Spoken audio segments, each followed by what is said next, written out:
अगर तुम धुरंधर the revenge के ट्रेलर को ध्यान से एनालाइज करोगे तो सबसे मिस्टीरियस और लेयर्ड कैरेक्टर सामने आता है Jaskirat Singh Rangi. Film surface level पर सिर्फ उसे एक रूथलेस ऑपरेटिव के रूप में दिखाती है, लेकिन जब हम हिडन क्लूज, डायलॉग्स और नैरेटिव लॉजिक को कनेक्ट करते हैं तो एक बहुत ही ट्रैजिक बैक स्टोरी भी सामने आती है। और अब जब ये फिल्म बस एक ही हफ्ते बाद रिलीज होने वाली है तो हमने सोचा why not make a video जहां पर हम जसकीरत सिंह रांगी की पोटेंशियल बैक स्टोरी के बारे में डिस्कस करने वाले कि वो कहां से आता है और उसके पास्ट में ऐसी क्या चीज हुई होगी जो उसको एक रूथलेस किलिंग मशीन बना देती है। तो बेसिकली ये एक थ्योरी वीडियो होने वाला है कि धुरंधर पार्ट 2 यानी कि रिवेंज में हम लोगों को क्या कुछ देखने को मिल सकता है regarding Jaskirat Singh Rangi and how he became Hamza Ali Mazari. So let's just dive in. Jaskirat का बचपन पंजाब में एक सिंपल पर स्ट्रॉन्ग वैल्यूज वाली फैमिली में गुजरा और इस थ्योरी के हिसाब से उसके फादर एक आउटस्पोकन इंसान थे जो अपने एरिया में एक्सट्रीमिस्ट आइडियोलॉजी और वायलेंस के खिलाफ ओपनली बोलते थे। और इसी इन्वायरमेंट में बड़े होते हुए जसकीरत के अंदर डिसिप्लिन और ड्यूटी का स्ट्रॉन्ग सेंस डेवलप हुआ और इसीलिए उसने बड़े होते ही देश की सेवा करने का फैसला लिया और इंडियन आर्मी ज्वाइन कर ली। आर्मी की ट्रेनिंग ने उसे फिजिकली और मेंटली स्ट्रॉन्ग बनाया। वहाँ उसने कॉम्बैट डिसिप्लिन, वेपन हैंडलिंग और बैटलफील्ड में कैसे सरवाइव करना है वो सारी स्किल सीखी। उस वक्त तक जसकीरत की लाइफ एक नॉर्मल पेट्रियोटिक सोल्जर जैसी थी, एक ऐसा इंसान जो अपने देश की सेवा करना चाहता था। लेकिन कुछ सालों बाद ही पंजाब में कुछ एक्सट्रीमिस्ट टेंशंस दोबारा से बढ़ने लगी और शहर में एक फियर का माहौल बनने लगा। जब जसकीरत को खबर हुई कि उसका होम टाउन इसी डेंजर के घेरे में आ चुका है, उसने लीव ली और अपने घर के लिए निकल गया। उसे लगता था कि उसकी प्रेजेंस से शायद उसके परिवार को थोड़ी सी ही सही पर सिक्योरिटी फील होगी, लेकिन यहाँ पर उसे कहाँ पता था कि जब तक वो वापस पहुंचेगा तब तक सब कुछ बदल चुका होगा। फिल्म के कुछ हिडन रेफरेंसेस हैं जो एक एक्सट्रीमिस्ट ग्रुप की तरफ पॉइंट आउट करते हैं और ये ग्रुप था खालिस्तान लिबरेशन फोर्स, जो कि 80s और 90s के टाइम पे ज्यादा एक्टिव रहता था। ये बेसिकली एक मिलिटेंट नेटवर्क था जो उन लोगों को टारगेट करता था जो उनकी आइडियोलॉजीज के खिलाफ बात करते थे। और अगर तुम धुरंधर के क्रेडिट्स में ध्यान दोगे तो वहां पर एक नाम निकल के आता है जिसके बारे में इंटरनेट में ऑलरेडी बातें शुरू हो चुकी हैं और वो नाम है हैप्पी पीएचडी का। और इस नाम के बारे में थोड़ा भी रिसर्च करोगे तो तुम्हारे सामने एक और नाम निकल के आएगा, हरमीत सिंह, जो कि इसी खालिस्तान लिबरेशन फोर्स का एक मेंबर भी था। और ये थ्योरी ये सजेस्ट करती है कि जसकीरत के फादर ने इसी एक्सट्रीमिस्ट ग्रुप के खिलाफ ओपनली अपनी आवाज जरूर उठाई होगी और यही मोमेंट था जब वो इन मिलिटेंट्स के रेडार पर भी आ गए थे। फिर एक रात ऐसी आई जब जसकीरत की पूरी जिंदगी बदल गई। उसके घर पर एक ब्रूटल अटैक हुआ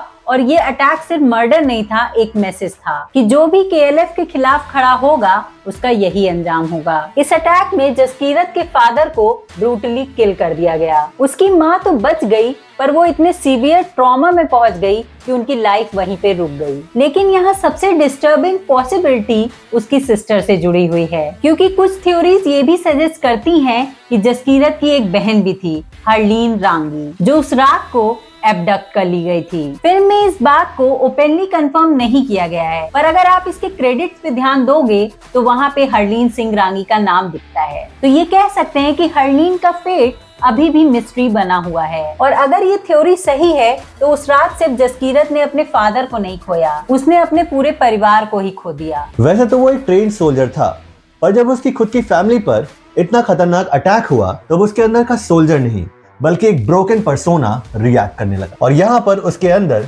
सिर्फ एक ही इमोशन रह गया था, बदले का। और ये रिवेंज कोई कैलकुलेटेड मूव नहीं था, ये रॉ था, इंस्टेंट था और कंप्लीटली इमोशनल भी था। जसकीरत ने तुरंत उन सारे लोगों को ढूंढना शुरू किया जो इस अटैक के पीछे थे और एक एक करके ब्रूटली उन सब का मर्डर कर दिया। और ये कोई लॉन्ग सर्विलेंस ऑपरेशन नहीं था बल्कि एक सोल्जर का अनकंट्रोल्ड रेज था जो उस रात को एक्सप्लोड हुआ। और यही एक चीज हम लोग धुरंधर 2 द रिवेंज के ट्रेलर में भी ढंग से देख भी सकते हैं। अथॉरिटीज ने इवेंचुअली जसकीरत को अरेस्ट कर लिया। कोर्ट ने उसके अगेंस्ट मल्टीपल मर्डर्स के चार्जेस लगाए और उसे डेथ सेंटेंस या लाइफ इम्प्रिजनमेंट की सजा दे दी। ऐसा लग रहा था कि एक और ट्रैजिक स्टोरी यहीं पे खत्म हो गई, लेकिन इसी पॉइंट पर कहानी एक अनएक्सपेक्टेड डायरेक्शन ले लेती है। जब जसकीरत जेल में था तो उसकी फाइल एक सीक्रेट इंटेलिजेंस ऑफिसर के हाथ लग गई, अजय सान्याल। अजय सान्याल ने जब जसकीरत के केस को स्टडी किया तो उन्हें एक इम्पोर्टेंट चीज नजर आई। जसकीरत एक ट्रेन्ड सोल्जर था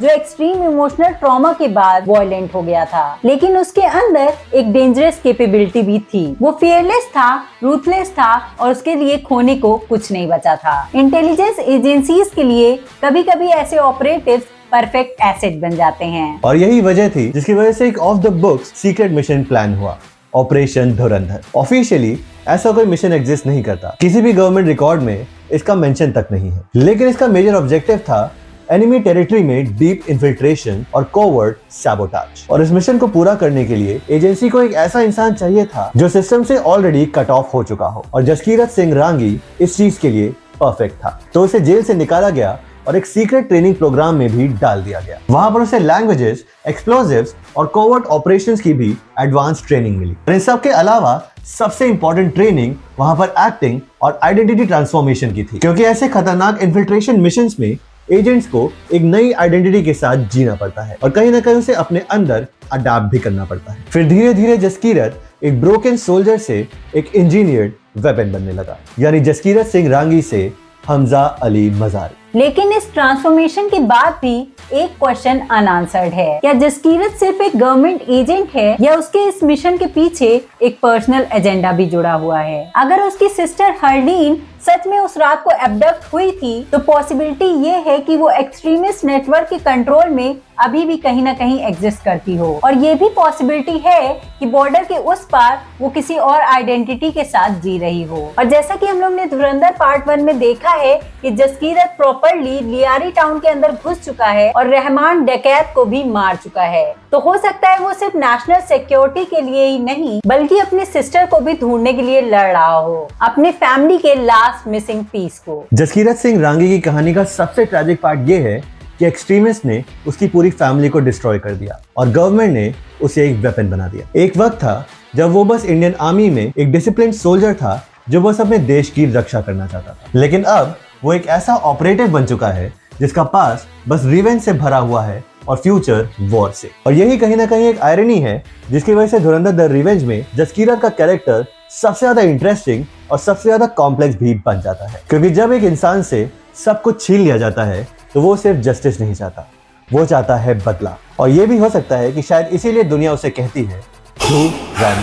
अगर आपको जसकीरत सिंह रांगी की ये थ्योरी पसंद आई हो तो सकता है धुरंधर द रिवेंज में और भी लेयर्स हों जो कि मूवी में ही रिवील होंगी। तो आपको क्या लगता है? अगर आपकी भी कोई थ्योरी हो तो हमें कमेंट्स में जरूर बताइएगा। और अगर आपको ऐसे थ्योरी ब्रेकडाउन वीडियो पसंद हो तो हमको सब्सक्राइब करना नहीं भूलिएगा। अगर आपको ये वीडियो पसंद आया हो तो लाइक करिएगा, हाइप करिएगा। हम मिलते हैं नेक्स्ट वीडियो में। Bye bye guys, keep rocking.